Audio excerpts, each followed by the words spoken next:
น้องๆคะต่อไปนะคะ เรามาศึกษาเกี่ยวกับใบของผักบุ้งทะเลกันนะคะ สีแผ่นใบ เป็นสีเขียว สีเขียว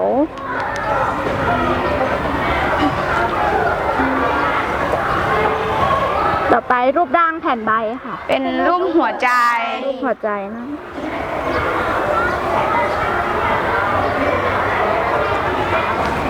ขนาดของแผ่นใบ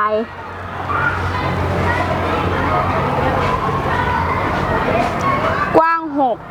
ปกอะไรคะลูก 6 กว้าง6เซนติเมตรค่ะ หนูวัดผิดนะทำไมหนูเอาข้างนิ้ววัดล่ะ วัดใหม่ ว่ะ ใหม่ วัดกว้างก่อนสิลูก โอเค ได้เท่าไหร่คะ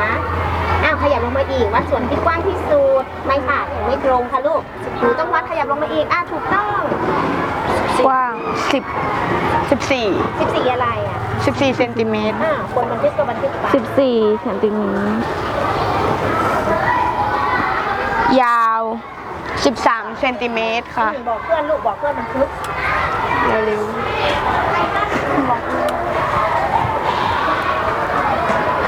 ต่อไปผิวของแผ่นใบ ๆเป็นผิวเรียบ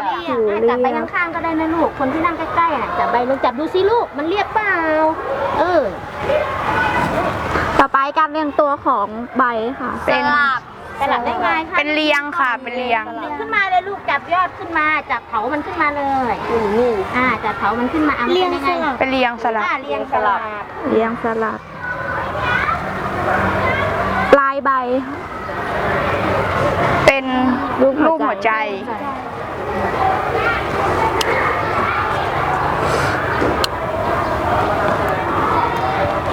โคนใบ เป็นรูปหัวใจเหมือนกัน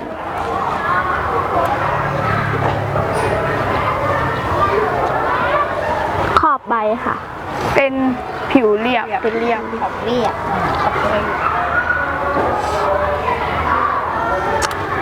สีแผ่นใบสีเขียวนะคะ รูปร่างแผ่นใบรูปหัวใจ ขนาดของแผ่นใบกว้าง14เซนติเมตรยาว13เซนติเมตรผิวของแผ่นใบผิวเรียบ การเรียงตัวของใบเรียงสลับปลายใบรูปหัวใจ โคนใบรูปหัวใจ ขอบใบเรียบเก่งมากนะคะ เดี๋ยวเจอกันใหม่คราวหน้านะคะวันนี้ขอแค่นี้ค่ะ สุจริตสวัสดีค่ะ สุจริตขอบคุณค่ะ ขอบคุณ